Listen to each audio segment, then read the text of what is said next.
Welcome to the freshest edition of Grab a Coffee in a fresh new year, 2026. My name is Simon Kasiate. And yes, happy to be joined by my usual partner in crime. Whatever else has happened between 2025 and 2026 has left him intact and in one piece. Welcome to the program. We don't know if I'm in one piece. I'm intact though, at least. Well, I'm looking at the body parts that I cannot by But I also told you, as a function of age, you don't tell people welcome to the program. You tell them welcome to the podcast. Because people will listen to it at very different times. This is not a program. This is a podcast. How are you, Simon? Well, I am great, learning new things every day, including and not limited to the fact that this is a podcast, not a program. So, how was your Christmas? Let's start there. Well, can I even remember right now? I think you can. You should be able to. The new year and how January, now we are we're recording in January, we may possibly be dropping in February. I do not know, but we are around the 87th day of January. And that has a way it kind of fogs the memory with regard to how the festivities were. But I must say, it was a great festive season. I had a moment to let what's left of my hair down. Yeah. I spent quite some quality time with my children, family, and also be away from the hustle and bustle of this town. I was tucked away in my little rural abode. You call it little? A little. I'll show pictures to people. Where I get a bit of tranquility, and I was back into the city after the year began. In there, I made a couple of resolutions, couple of targets. How many have you kept so far? That's the first thing I ask people with resolutions. Me, I don't make resolutions. All I can say is that you can be very sure I am going through one hell of a good detox from you know what. Okay. I intend to push this until maybe Good Friday soonest. That should be Good Friday. Push it till the end of the year. This is... Well, the economic circumstances may be even beyond the end of this year. But although I've been trying to do the math midterm, to ask myself, how much have I saved from putting a stop to this activity, in considering that, of course, it also required some spend. Frankly, I am not seeing the saving. So sometimes the temptation of going back. So where are you putting the money that traditionally spent on that? That's exactly my point. And that's the mathematics I think folks that listen to us have occasionally been putting to themselves and even to us. Raymond, have you ever asked yourself the difference between what you actually earn at the end of the month and what you spend by the time the month ends? It's usually to the effect that you spend more than you legally earned. And the question is, where does that surplus come from? That's your world. That's not my world. I don't know if I even make a monthly earning anymore. I run a few little things here and there.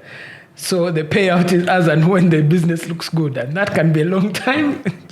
Some days things look good and they call you and say there's dividends. Other days it's hard days. Yeah. Well, we believe that it's going to be better days for Grab a Coffee here, and we must be thankful for those that really made it happen. We were new in the market. Yep. Last year we did only 8 months, and according to internet data that many seem to question these days, we did exceptionally well. You may wish to share with us how we stand. Yes. We did tremendously well. We are amongst the top 25 podcasts on the internet at the moment, which in is the world. Yes, globally. Wow. Globally, in the political realm, we're among those. We had more than 10,000 downloads per podcast, and I think that was really massive too. We had a quick look also at the data behind the scenes. I think we are listened to in 87 countries. Wow. I don't know the guys in Andorra, what they're listening to for, but if you're in Andorra and listening, please drop us a line, let us know what it is. But yeah, so we did really well on that regard. We had a meeting about the podcast, what to do in the new year. Let's put the words that normally precede the word meeting. Yes. Strategic. What a strategic meeting. Yes, the dates for the live recording have already been agreed. We will share them first with our subscribers. So if you're listening and not subscribed, we are sorry. I think that's it for now. And we might have a new advertiser. Wow. That is not to stop other advertisers who are out there who might want to come. And that's why at this point in time, my heart is off, not for any other reason, but as a show of respect for you, your incredible support, your listenership, your downloads, and everything that has made Grab a Coffee what it is. And did you mention that we are one of the top listened to podcasts from a political realm, at least among the top 25 globally? Yes, we are among the top 25 What a better globally. time to start our year when Uganda is just coming out from what we consider to be an epic election. I mean, every election has its epic way about it, but I am glad that we had an election and has left us in one piece, at least you and I. That was on the 15th of January. Yes. You vote, Raymond? Yes, I did. That day was actually very difficult. I woke up I got up really early on that day. I got up about 4:30, I remember. I did a quick run through the state where I stay. Then I had planned to terminate my run at my voting place. I got to the voting place and God bless his soul, the guy who was there managing the tally center. No, not that he's gone, but he told me that, look here, Raymond, we are really struggling with this machine, the BVK itself. Very likely the voting will start late. So he told me, if you can be patient, but very likely we'll start late. I went to KFM, did the morning show because I'd been asked to go in and do the morning show on that day. I spoke to a couple of international press people on that day too, and then I went and voted. People, you know. No. Then I went and cast my ballot. I think I cast my ballot about 2:30 there, and then I went back at 4 actually and witnessed the counting of my ballot, and then I went home. After that, I went home. Something uncanny happened to me on voting day, Raymond. I, just like you, woke up pretty early and went to do a run to terminate at my polling station. And you won't believe it. I did through my route, in my area, and I did a bit further beyond just to get the, a sense. And as early as about 6 at some places, I could see voting materials arriving. And by the time I was done with my run, those polling stations hadn't started voting because, again, of what you just described. But what was interesting is that by the time I was done with my run, I was at exactly 27.7 kilometers. And I kept asking myself, what's with this 27 number? That has nothing to do with my voting choice. But there it was. And I got my polling station. Just like you, I was informed we are unable to identify you until we fix this. So I went back towards midday, and trust you me, my actual surname does start with T, and so I keep telling people I'll threaten, I'll release it. With that kind of nomenclature start. So the line for in an alphabetical order at the polling station where I was, you won't believe how long I was at the polling station, Raymond. I voted under 3 minutes. I walked to there was no line for those of us there. I showed my ID. They checked through the physical register. My face was there, very smart in a bow tie and all that. So I was asked to remove my cap. I removed my cap. They identified me physically, gave me a low... There were no objections from the agents there. Absolutely not. And again, but what really stood out for me was the indignity of the polling station. I must admit, and someone joked me, I think it was my wife who said, your polling station is a telltale sign of the kind of neighborhood you live in. And I said no, because across the country, every one of us was going through the indignity of having to bend to cast your vote in a basin. This, Raymond, I must say, is the 6th time I am voting. Now that should tell you how old I am. I voted in 2001, 2006, 2011, 2016, 2021, 2026. And all that time I've got to go through the indignity of bending into a basin, the one they use for bathing, perched on a little stool, and in some places, a chair. And I'm asking myself, for all these innovators and engineering young G's and all, you're looking for voter identification that is internet-based. But you cannot even so much as fabricate a certain kind of enclosure that gives me the dignity to stand. You may see my feet or my head, but at least create some semblance of an atmosphere that doesn't give me the indignity of having to bend and all that. I could see the first lady struggling she couldn't bend into the basin. I don't know for what reasons, but even if I were, I wouldn't. After all, she may as well did what she did. Held her ballot paper, used her pass as support, and ticked. After all, everyone around her polling station, I'm sure, knew her choice of president. No one knows, by the way, up until that point, So yes, we voted. I was not going to be in a situation to go back and witness the count at my polling station. But because I had vested interest in my constituency, my benefactor, Honorable Hindi, was in the race, and I was part of the team to ensure that he gets a reasonable vote. So I was all over the place coordinating with our agents and all that. And I'm happy to inform you that at least on that one, we had a resounding victory. Yeah, but you know that's difficult, the interpersonal nature in which Ugandan elections interact with us. Of course, as you know, I have family on both sides who are also in the race. And on the morning of, one of my close family members called me to say, you know, if this voting starts late, it's very likely going to be very difficult at the tallying time. And they had expressed dismay, you know. For the first time, I had decided to stay in the city, so I hadn't traveled to go and help with the election. So they say the very few people I trust to understand this process. And I told them, I have faith. I have faith that your result will come out. And indeed, I think by 6:30, at least for that person, the election was very clear that she was going to win it. Of course, I had family also on the other side, which was also in the race in Kisoro. And also, I think by 7 p.m., they knew that they were going to win it. But I like the word faith. And you see, like I say, Hindi being my benefactor, we've gone through 2 previous elections losing. I mean, and true to his character, and even and that's why I believe so much in people like him, who, when you are faced with loss, the first time he lost was the least time we expected him to lose. But I can tell you before sunset, as we were hoping against hope that we would possibly win his closest competitor, Randy watched the trend of the results coming in. He picked up his phone and called Honorable Kabazigurika and congratulated him. Okay. Next time we go into the race, he's up against Honorable Barimwezo. And before sunset, again, he saw the results coming in, picked the phone and congratulated him. So this time he didn't have anyone to call because his competitor was away. Also because clearly he had, having lost twice, I think. They said once beaten, twice shy, and he had lost twice. So I think he was now more prepared to ensure that he wins it. And well, in this case, there was a delay, of course, in announcing. I mean, he was declared many days after the election, but we all along kept the faith, and that's it. So for me, the things that stood out on the election day, first, the failure of the BVVK machines, that was anticipated. And I think we'd spoken about it earlier, or even hinted at it. The procurement process was just so slow, so close to polling day.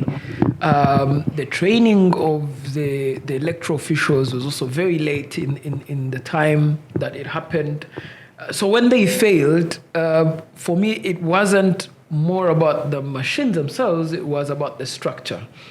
But also, I did think... Let's not gloss over the whole idea of the procurement. I mean, questions abound as to whether... Yes, I'm sure the best person to deliver that service. We will have, we'll have definitely We're not inquiry. an investigative arm, but one thing is for sure, questions abound. And I think it's the Electoral Commission, now that the dust is settling on them, for them to come and substantiate all the things that did not go right, because they owe it to us. The idea of glorification of mediocrity, we should not tolerate, Raymond. I mean, that is true. We've cut the Electoral Commission enough slack, and the Electoral Commission we're not looking at the Justice Biabakama only, because he runs a technical wing that for the most part has been there for as long as I have been voting, some of them.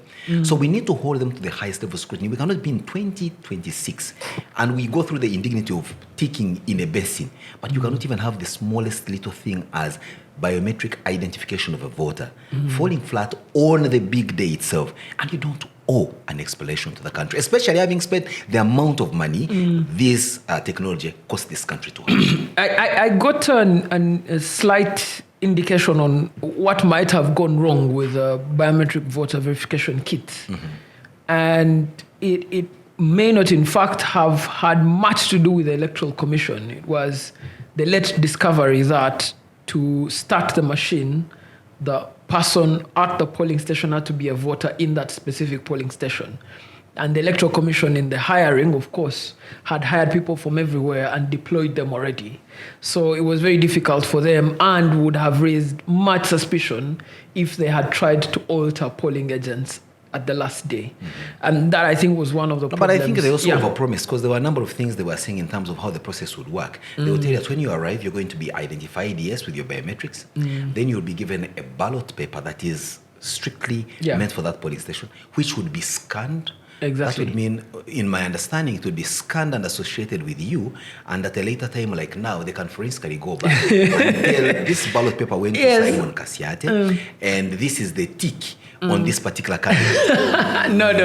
Anyway, at the end of it all, the machines worked in the mayor elections. I think they corrected that one specific issue, and the machines worked. But can we also gloss over the fact that questions abound as to why it didn't work at where the stakes were the highest with the presidency? I mean, that's. I had dinner at a diplomat residence. I won't mention the diplomat just so they don't single them out. You're the people. No, I had dinner with them, and they'd been at the Presidential Tally Center throughout the whole process. And over the dinner, we're just talking about the systemic nature of an election. This election was conducted at over 50,000 separate polling stations. In the grand scheme of things, and many people may not want to hear this, in the grand scheme of things, this is the first time that the Electoral Commission has succeeded in having such a robust bureaucratic process take off at the same time, simultaneously. In previous elections, we've had, so in this election, only one election was cancelled, Chibanda North, because of the ballot paper. In previous elections, we've had more than 4 or 5 different problems where people show up and say, this person said they're not running, where and they're in the ballot paper, or this has happened here. So in the grand scheme of things, they had become slightly more efficient in this election, in the sense that you have a large bureaucratic process taking off at 50,000 spaces at the same time. And the speed of decision making, which is once the machines failed, the very first meeting of the commissioners adopted the manual register. And after adopting the manual register, then the voting started. Where I was really dismayed was I don't think the Electoral Commission paid attention to how it has a responsibility in voter turnout. There had been such slow civic education that voter turnout numbers were just so low. I mean, 57%, probably one of our lowest voter turnouts. That aside, invalid votes. Exactly. You had 250,000 invalid votes. Which outnumber majority of the other presidential candidates' actual votes. Yes, 250,000. There were places where I was, like I told you, I was witnessing the counting at my polling station. Which is and it's just a civic matter, you know. People went and voted the person they wanted, crossed out the person they didn't want. Exactly. So the intention of the voter then becomes harder to tell. But I don't know, I had a small haggle. It's either a tick or a cross. Yes. Whichever, it's a mark on the person. Yes, But if I had a small haggle with the guys there, and I was like, the intention of the voter is clear. But the guys told me, look here, the intention of the voter might be clear, but the law as is that if this is doubly ticked, then it's a dead vote. It's an invalid vote. So that happened. And it was really the lack of voter education leading to the election. And that's why I'm saying institutions, not just the Electoral Commission, but the whole relegation of the function of, stakeholder engagement and management is one of the things I have chosen a lifelong career to try and preach. Raymond, from where I sit as a strategic communications, I don't want to use the word strategist because I think that has had its own run around. But from a strategic communications standpoint, strategic communications must be a function of top management and should have certain standard KPIs that are non-negotiable. And people should not reduce it to spokesmanship. That if you are going to be a Julius Muchungzi of the Electoral Commission, your role is ring-fenced to just megaphoning what the Electoral Commission is saying. For the most part, now that we have another 5 years to the next general election, of course, in between they're going to have a number of by-elections. God forbid there are going to be some elected people that are going to fall off in terms of their life expectancy on that. Voter education, civic education should be a going concern, not waiting for months before the election. Of course, there would be the perennial excuse, we don't have budget and all that. If you have budget for cars. Yes, but I mean, they should separate the two. I don't think elections should engage in civic education. They should engage in voter education. voters just need to know what to expect when they get to the polling station. I had people who were calling me on polling day asking, I don't have my voter location slip. Can I vote? I told them, go to the polling station. The final voters register is there. They should be able to identify you. The agents who are there should be able to say, this person is in the register, and therefore proceed to vote. You see, so those small things. You see, Raymond, if you're the Ministry of Health, you should be charged with the entire ecosystem around health, from curative health, public health, preventive health, including and not limited to epidemics and non-communicable diseases. So you cannot say, for me, I will only wait for you at Molago when you're coming to get treatment. Even at Molago, they must have a certain element that speaks to caregivers on one, public health things, how to protect yourself from contamination and all other things, how to eat well to avoid coming to the hospital and the like. Well, you could say they may need more hands on deck, but at least that function cannot be divorced away. But if you want to argue, we may create another government agency for civic education. I mean, after all, we have tried to sell to them the idea. We who are in the civic spaces, grab a coffee and other places, to say, Electoral Commission, earmark a section of your budget and put it in spaces such as ours, and we'll do the work for you. But if they do not want to create disciples and apostles along the way, and they want to do it themselves as their communion of saints in the upper room, speaking in tongues and praying to themselves, well, they better do it very well.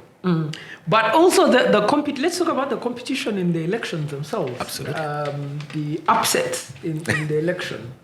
On polling day, of course, the internet was off, so people would just call you randomly because they think you have information of some sort. Or they wouldn't say you have internet. They want you someone to will be like, hello, has this person gone through?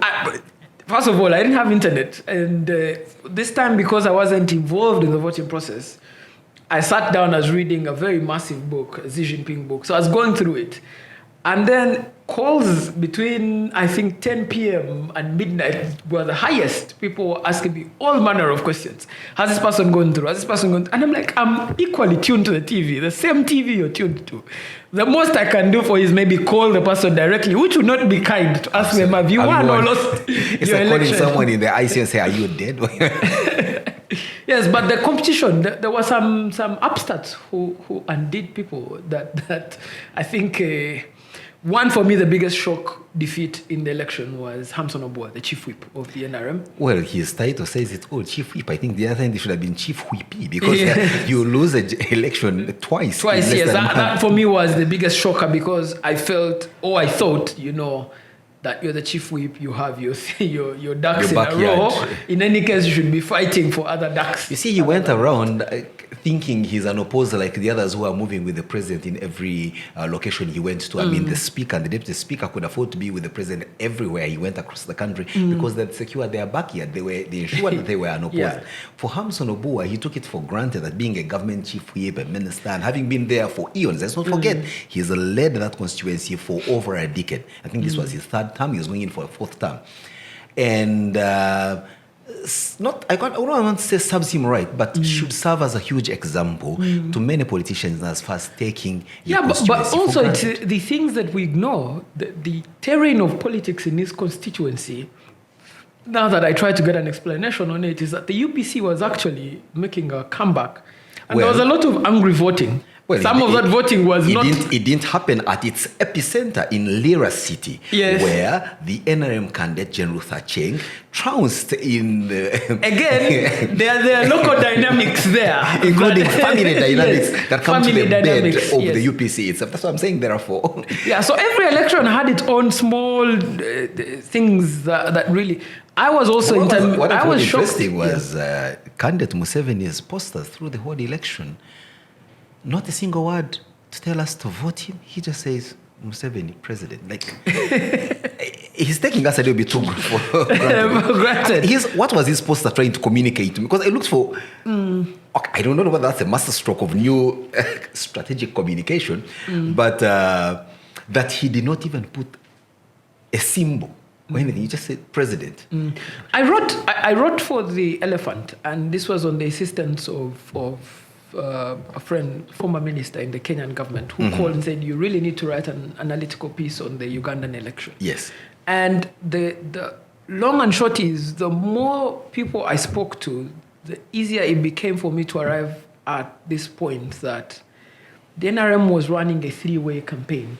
One was the presidential campaign itself. Museveni attended almost twice as many rallies as all his opponents. Even if those opponents had been allowed to go to all their rallies, he'd still have done almost 2 times more rallies than them. Including going to some hotspot areas twice. Yes. On top of that, together with his rallies, he had meetings with LC3s every evening. And LC3s are at the parish level. Absolutely. So he had many of whom are predominantly his party members. Even those that were not his party members, but I am told that his team asked them to come. So even in Kasese, for example, predominantly those are FDC people, he asked them to be involved in the meetings. And then you had this unstoppable caravan which was going after him to... Sometimes ahead of him. Yes. To drum up and create some support kind of buzz amongst and young vibe. people. But there was also this quiet team of SEC members who were pulling people out of races in different places. Tayewa, Among, Calvin, Echodu. They were working behind the scenes, even Janada Simo, to tell people, what can we do for you to have just one candidate running in the race? When I looked at that three-way campaign, added with the state machinery of stopping your opponents from going to their campaign rallies, arrests, detouring them through longer routes and getting them tired and dusty. It was very clear. But even when they were allowed to get to the places where they were going, it was very difficult. The politics had been complicated. One, by PDM. People had touched real money from government, which was a direct cash transfer. And President Museveni and there was a promise of more to come. And President Museveni had a head start in as far as engagements with the beneficiaries of PDM way before the campaign, because he had been on a PDM tour before the actual campaign, and that in itself was a campaign. Exactly. So I spoke also with now friend Melina, who's a professor who's really into data, and she predicted there will be a high turnout in rural areas, a low turnout in urban areas, because in urban areas, people didn't really appreciate the PDM model, but also people had grown wary of the political circumstances. The apathy is always highest in urban So centers. the rural voters really secured this. And for me, this is where the Damascus moment is. That this is the last election also, if you look at the data, in which rural voters outnumber the urban. In the next election, most voters will be in the urban areas. Absolutely. So one of two things will happen. Either voters will not show up, or they will show up en masse and vote a different candidate. Absolutely. Yes. So this is also a difficult 5 years for the NRM. But also should be even more difficult for the leading opposition party, which lost some constituencies largely because of their own internal lack of cohesion.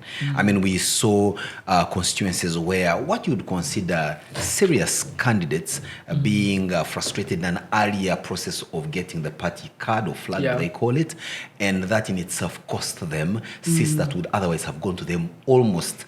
Then, of course, they also use their process to fight their own internal dynamics and fights and getting up candidates that are not going to be very strong. So again, we get to a point where we have another parliament that's predominantly NRM that has fewer opposition members. Even fewer independents. Fewer independents. More than half of the independents didn't come back. Absolutely. So you just have 65 independents. And those are also predominantly NRM leaving. So it's going to be quite a difficult government. And that's why sometimes I really worry that had it been, as many people are alleging, that a different candidate would have won the presidential election, I wonder how they would have managed the governance of this country with this kind of lopsided. It's very difficult to tell. But when you move a little bit away from the urban areas and enter into the rural areas, and this is where I think the difficulty of Ugandan elections is. Once you engage in the process, you realize just how much of a minority elites are in that process. And that's when you also realize, especially now with the internet shut down, you begin to realize that it's a small cabal of extremely noisy and possibly abrasively angering group of people who have an exaggerated sense of self-worth that they possibly think their views in their little cocoon is representative of the views of the rest of the country. Yes, but I've often argued because also for the most part, I was on phone with my relatives in Rujumbura and the Gangari area and all that. I chose not to participate in there because of earlier rumors. I also do not want any of the candidates there to think I was in their mix. When my time to get in the mix comes, When I come, I will come. But I began to understand really what makes it for the choices that people make at exactly that level, the incentives. And let's not also discount the fact that, yes, there was bribery of voters from all sides. There was violence meted on all sides, except that, of course, one side has the confidence of a child whose mother is the one in the homestead. You know, in the polygamous family, the stupidest of them, as long as their mother is the one in the home, will think that they have it all. And so they will go out, you know, saborating and all that. But I think as a people, we need to reflect on our conduct. I do not know whether it all started from the top or it has to be a bottom-up approach. I am lost. No, but actually, many agrarian societies, and maybe I'm just being academic about this, but as you know, before this Xi Jinping book, I was reading Elections in France, Elections and Democracy in France. Many agrarian societies, when France was where we were now, Which there was 1785. There was no universal. It was neither universal, neither adult, nor suffrage. So voting was for property people. Yes. And it was in very small areas. In presidential elections were never heard of. Even they went the name of Abraham Lincoln when he made that famous statement, democracy is the government of the people, for the people, by the people. Yeah. The only demographic of people that were eligible to vote were adult Caucasian men. Yeah, so universal adult suffrage itself is a difficult, not very difficult, but it requires some economic conditions to succeed. Absolutely. And those economic conditions, when they are not present, open societies up to bribery, but also even the use of affection or lack of affection towards voter machineries. Yes. I also learned during the process, of course, now much in an analysis, that Uganda had actually never had a universal adult suffrage election except when the 1995 constitution came. Yes.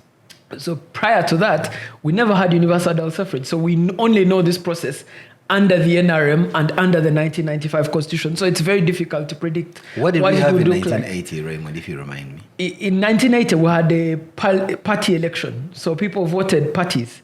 Then those parties would vote who goes into parliament. So that's not universal adult suffrage where you vote one man, one vote. One vote and with the same weight, yeah. So it's the electoral system itself is very difficult to execute. But on top of being very difficult to execute, it's very difficult to upset an incumbent in a universal adult suffrage because they have a lot of constitutional powers at their disposal. Now, most of Europe actually recognized this very early, and what they did was create tiers in their parliament or move completely away from presidential powers and have parliamentary exactly, and then executive powers vested elsewhere. So I don't know whether Uganda will have to have an honest conversation with itself because the president has such robust powers. He appoints the IGP, the CDF. He appoints the Chief Justice as he's done. He appoints the Electoral Commission. Appoints judges to the Supreme Court who are going to listen to electoral petitions. Yes. On top of that, in the Presidential Elections Act, the incumbent is allowed to use the office of the president. Yes. The privileges. With limits, yes. There are limits to what he can do, but the Supreme Court has also said the president cannot stop executing their governmental mandate during the campaign period. So when the president goes and promises people PDM, or when Museveni goes in a yellow shirt and switches into a white shirt to run as president, then the incumbency, the power of incumbency is so strong.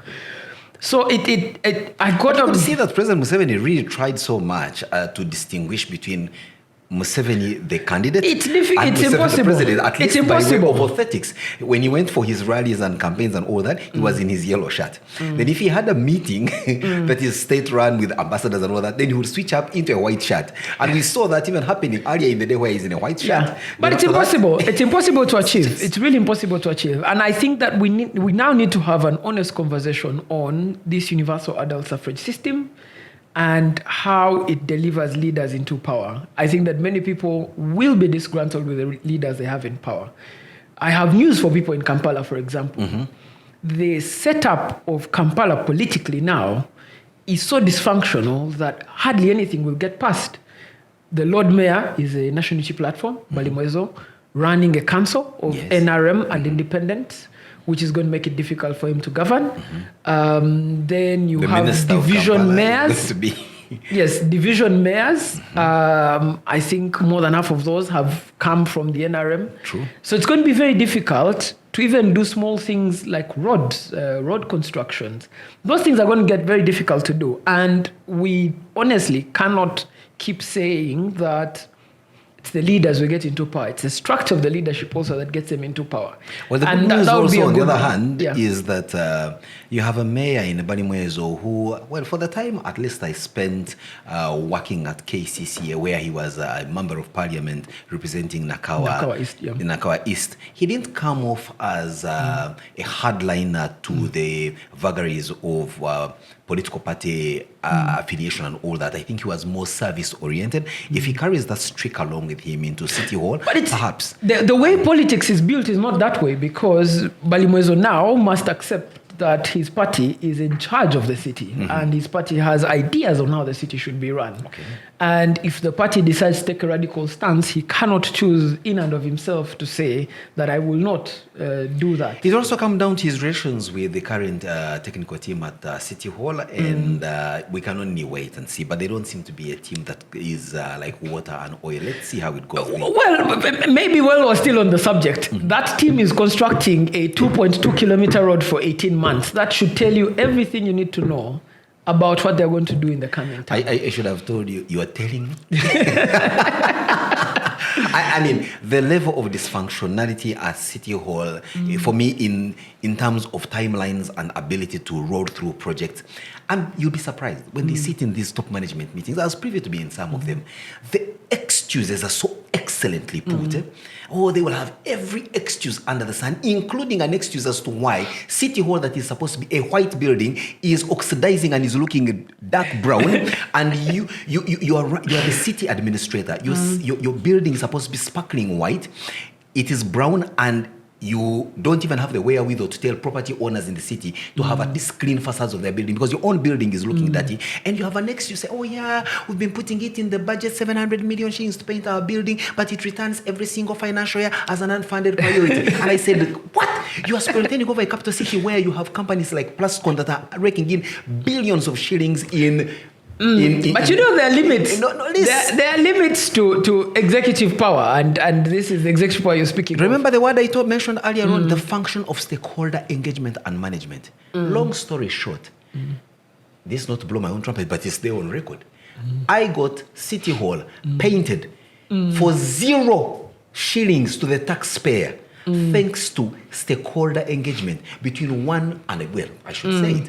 I went to Plascon, introduced myself as the Director for Public and Corporate Affairs at KCCA, and they said, wow, welcome. We've never had anyone from KCCA coming to talk to us except to lock our premises and control our whatever and beat us up. But you realize how the Plascon management made that decision, because for them, they feel the next time that KCCA knocks on their door for licensing, they should come more kinder than they came before. And I think that could also come at detriment to the people of Kampala. No, you see, at the end of the day, and that's how many corporations really work, the ability to have synergies. Because there are many corporations that out there that have got what you call CSR money to give back. If you're working in a city that has given you an opportunity to rake in millions of dollars in profits, it's just a fraction for you to give back. The same the same company contributed millions of metric liters of paint, black and white, to paint road curbs ahead of dam. Well, don't ask me where that paint was, but at least they did. So it's that ability to drum up private sector and say, we will never have the national pass enough to meet even the smallest of things, as repairing that iconic clock on City Hall, which has 4 different times on every face. So you'd imagine maybe one face is Beijing time, the next face is Berlin time, the next face is City Hall, frankly speaking, you have the iconic symbol of your building as the clock tower. Yes. And none of the clocks, 4 of them, has the right time. At any given time, it's only correct twice in a day. I mean, how dysfunctional can you be? But anyway, away from that, let's speak very briefly before we close this. The next, of course, frontier for political competition is now positions. And this is the period called the night of the long knives, where people stab each other. Well, at least for the speaker, we've seen quite a They lot could have stabbed each other. They really could have stabbed each other. And that's why they came in very quickly. Yes, I mean, there was a meeting that happened in Kisozi, at which the president, the first lady, the speaker, deputy speaker, met with each other and spoke at length. I don't know what were the contents of that meeting, or I don't think I should say what the contents of that meeting were, but Raymond, it's the consensus from did there. You said a non-disclosure agreement. No, I'm just saying, like, it became clear from there that the president then next moved to SEC and locked in the speaker and deputy speaker races. Because there had already been swirling rumors on people who might run for deputy speaker. Absolutely. And if those people had one run... One of the candidates was actually making phone calls almost every MP elect and saying... Yeah. If those people had run for deputy speaker, then it might have egged on the deputy speaker to also run for speaker, because I think he fancies his chances. Well, which would have... There's another candidate for speaker, a guy who, from a little constituency carved out of a city, who has also been saborating around being speaker. Yes, but so that gives you a sense about, like, political position and posturing and what's going to happen next. Now, the next positions in sight, of course, are cabinet. You have a host of cabinet people. I'm sure the cabinet will be at the disposal of the president. You serve at the mercy of the president. So the good thing these days is that when he selects a cabinet at the beginning of a presidential term, it usually goes the 5 years. It's not like the other time when we have midterm shocks and all that. Yeah. Besides that cabinet, you have existing positions within parliament. The chief whip position has opened up.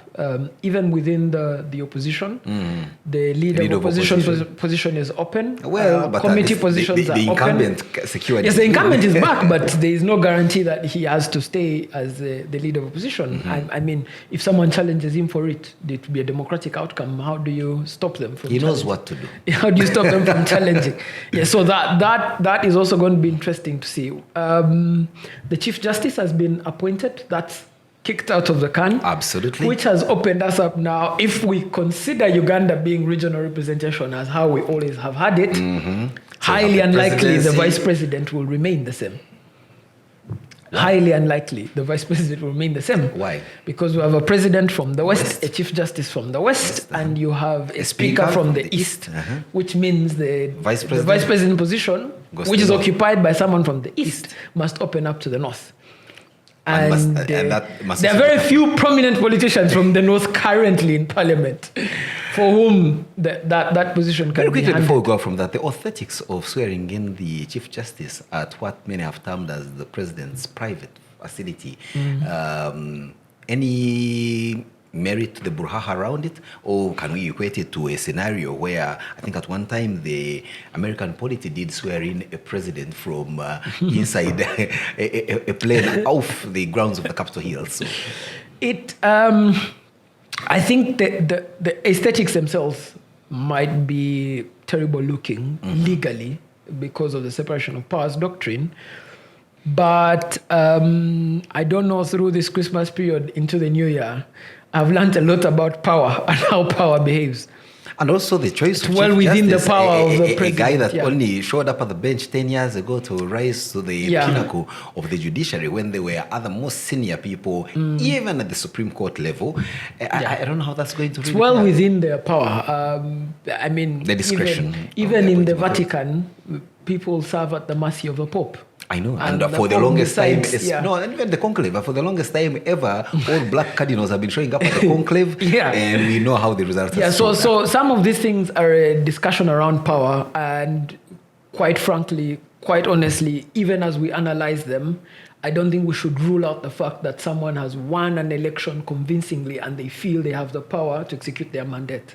And that could sometimes affect their decision making because they feel there might be promises they've made running up to the presidential election, and they need to fulfill those promises. But Raymond, you speak about this presidential election like where it was decisively won and all that, but we've seen some instances that have happened, the run-up after the results have been read out, that may not necessarily give it a proper endorsement. I mean, you have the closest contender, now MIA claiming to be witch-hunted and head-hunted by authorities. We've seen communications, especially after we are back online, coming in from social media, from no less than the Chief of Defense Forces making certain statements to the effect that we'll get this guy and possibly squeeze certain parts of his body.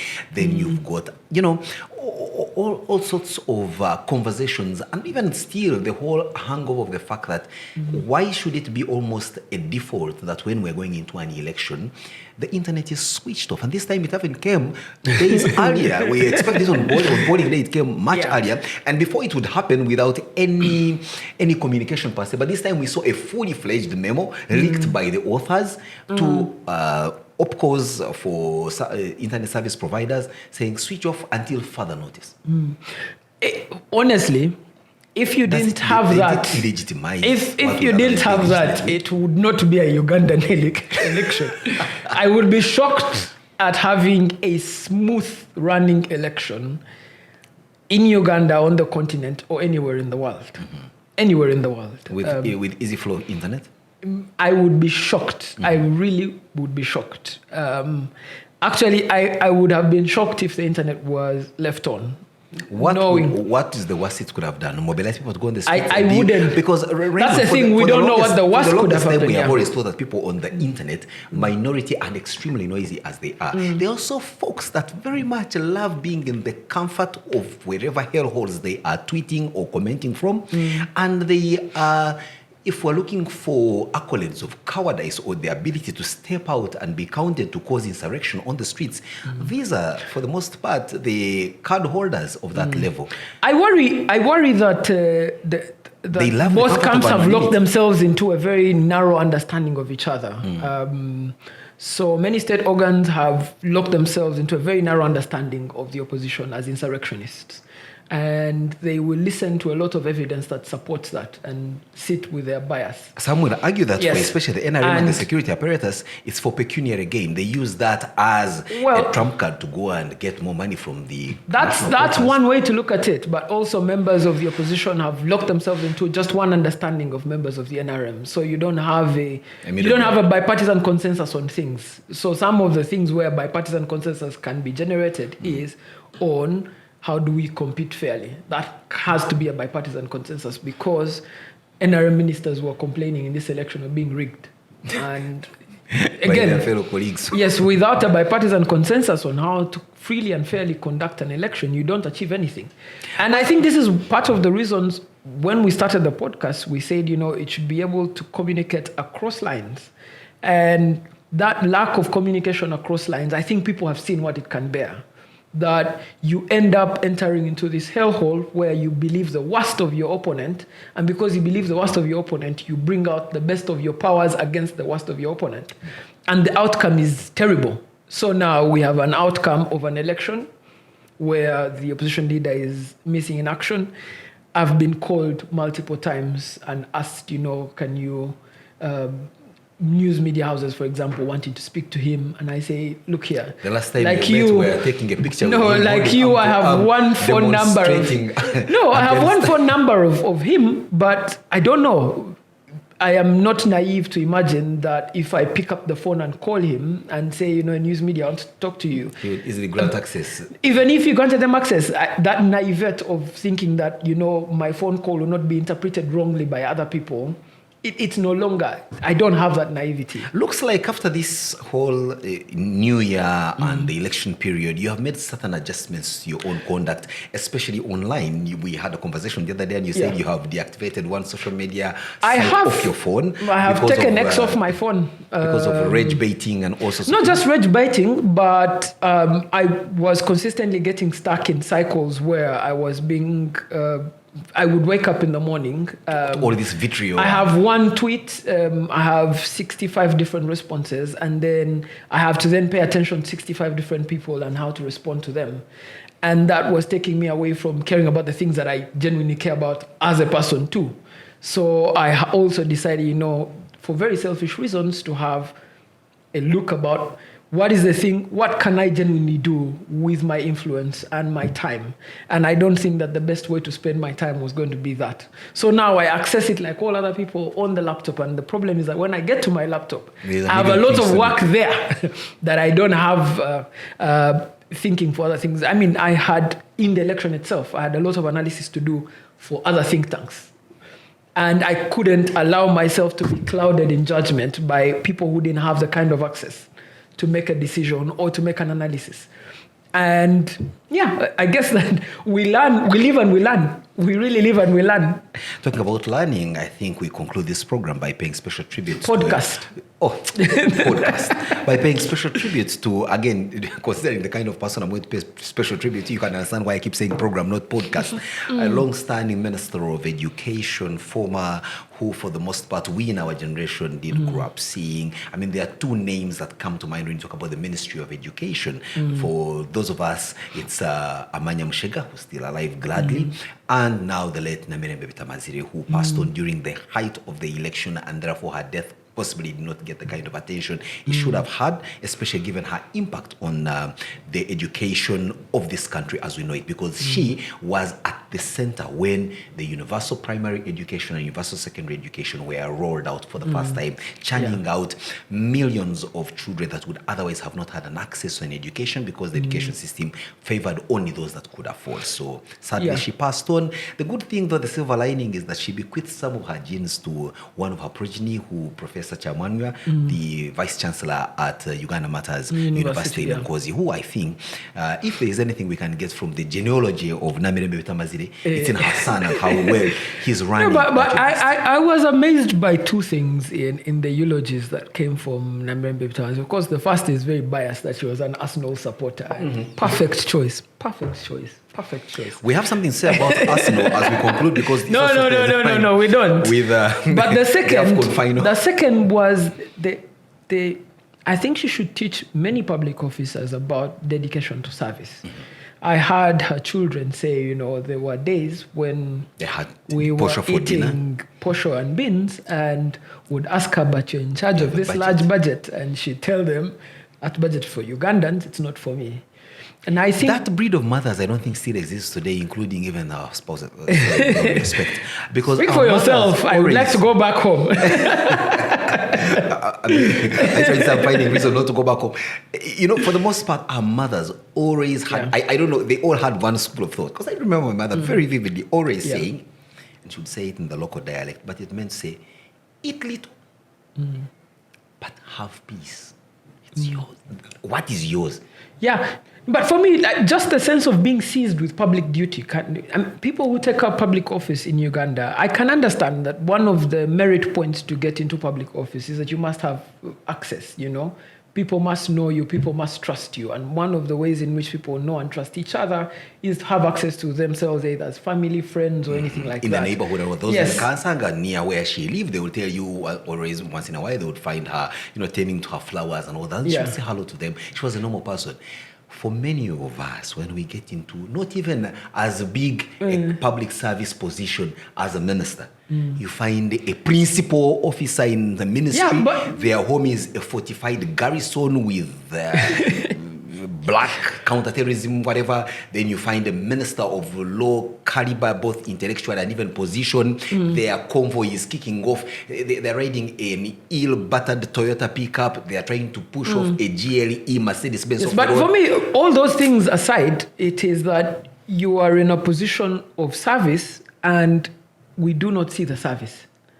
That really is the heart of it. All we see is... We don't see the service. We see everything else but the service. People are clamoring for basic services in this country. Basic services. And you have a host of people with political influence, political position, who are just not doing anything about that. Why? Because one, we vote wrong people into public offices. But even beyond those who we vote, the people we vote will appoint the least deserving people in terms of competence and other attributes to give them responsibility. But I don't think you can upset that apple cart. Like I've told you, I've become a little bit more rational in this period. India, for example, you might know this. India has the highest number of MPs who are convicted. They are convicted felons, murderers and what. But also some of those end up in their cabinet. It's very difficult to upset that apple cart because those people are also people who give you legitimacy in the communities where they come from. Absolutely, because they're running cartels in their communities. Yes. So whilst, for example, the optics for me is ugly for Moses Ali, a part of me understands the level of legitimacy that Moses Ali has in the West Nile and what he can give a government. Yes. And it's very difficult to upset that apple cart unless you find a transition period within that community itself to appoint a natural successor that you can deal with. So some of these things are very difficult. Like, we speak of them. From here, we say, aesthetics appoint these kinds of people, but it's very difficult when you in reality. As they say, ground. Yes, in reality, it's very difficult to get that kind of competition at the top. Sorry, but also in reality, Adjumani is actually east of the Nile. Mm-hmm. But why it's always bounded as West Nile, I have never understood. So maybe in our next podcast, when we talk to serious geographers, we'll try to understand. Yes, but also, he was the head of the West Nile Bank Front, yes. And he was very important in the reintegration of rebels into the professional army. Absolutely. And very important in making sure that region was pacified. And also had a good negotiating streak where he negotiated his position as a deputy prime minister for eternity. Yes, but also he was finance minister for the Idi Amin government. So in the transition period, they relied upon him as a source of information on what was happening in that government. We like to kid ourselves that, one day everything is going to be wiped clean and we'll start afresh. No. Honestly, some of these things will be transitory in nature, in the sense that it'll be uncomfortable, but it will have to be transitory in nature. People will have to volunteer to say, can I get another person to take over? There are areas, for example, in this election. Institutional history and memory is very important in the Yes, there are areas in this election where in regional setups, you can clearly see that those regions have decided that they are going to have transitions within them. In the Chigezi region, for example, the transition is well and complete. And you're very likely going to see them have a harmonized position on who gets into cabinet and who gets out. You can live in Kampala and tweet against that, but you don't represent the politics of Chigezi. You don't know what's on the ground. Yes, you don't know what they are asking for. You don't know what they are telling the person they are sending into cabinet. The Catholic Church, for a long time, is said, to be the defender of rights and everything, but they get a say on who gets to be vice president of the country and a host of other ministries. And they have very clear concerns when they get into our land. There should be no land reform, because we're the highest land owners, so that must be maintained. So to kid yourself that those power centers are going to just wash away yes. over it's so about washing away, I think we are at the point where this podcast if I'm Uganda, I would be throwing my bets on Semakokiro. You start to understand the man. Who is this man called Semakokiro? What influences can we give him? Okay, can we be fair to the boy and just he's the he is the incoming king. Yeah, but no doubt. I was going to say man. He's a man. No, he's a man.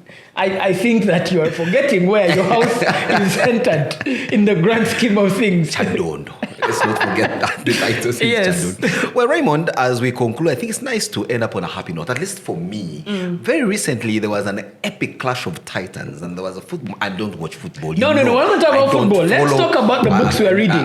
This is how we end the podcast every day. Look, we had an AFCON final. We had Senegal going against Morocco, and we all know what happened. But one lesson comes Africa out United.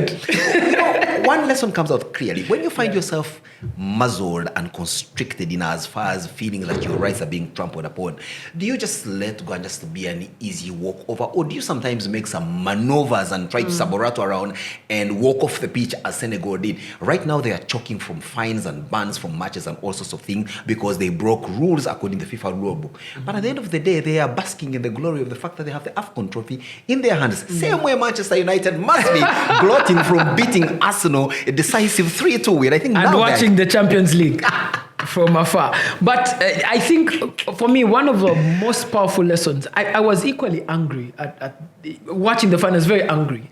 And I felt the players were justified to walk off. But watching Sadio Mane in that moment gave me a sense of perspective, This is a player who's played at the highest level. This is a player who knows what the team is capable of. This is a player who knew, in spite of the penalty, whichever way it would have gone. Unfairness was not just at the football game, that one that we watched. We also saw the unfairness of their team in terms of their accommodation, their transport. Even towels, people being taking stolen and all that. Yes. So I felt it would take a lot of me to be Sadio Mane, but I would love to be Sadio Mane, who says, come back to the pitch.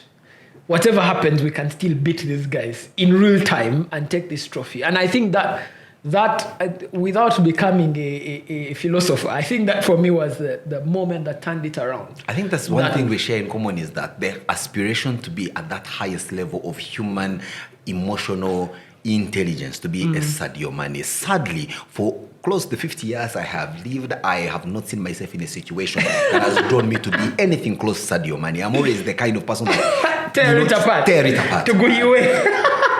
If you can have it, I won't have it now, you know.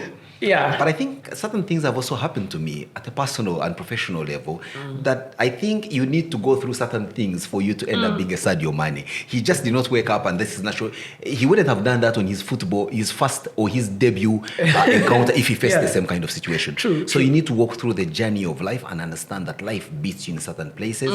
And I want to believe the young people on the pitch, including the young captain who was not on the pitch, again banned for indiscipline, learned quite a bit. Yes. Are you going to tell the masses that you raided my library throughout this period and took a book? I have read quite a very interesting book that is at the same time very scary, and I must admit I'm reading it again because I'm not so sure that the first time I read it I fully understood how this whole Internet of Things does work, especially the algorithm of things. I used to wonder why I'm just randomly speaking about good furniture and the next thing it's an advert. Search engine or I'm listening to whatever, I get adverts and I get all pointers going into something I just spoke about. Yeah. I didn't know that these gadgets are listening to us, but also most importantly, even when we do an actual, search, they have a footprint of our activity and will read you and guide you, so to speak. It's so eerie. I don't know, it's scary.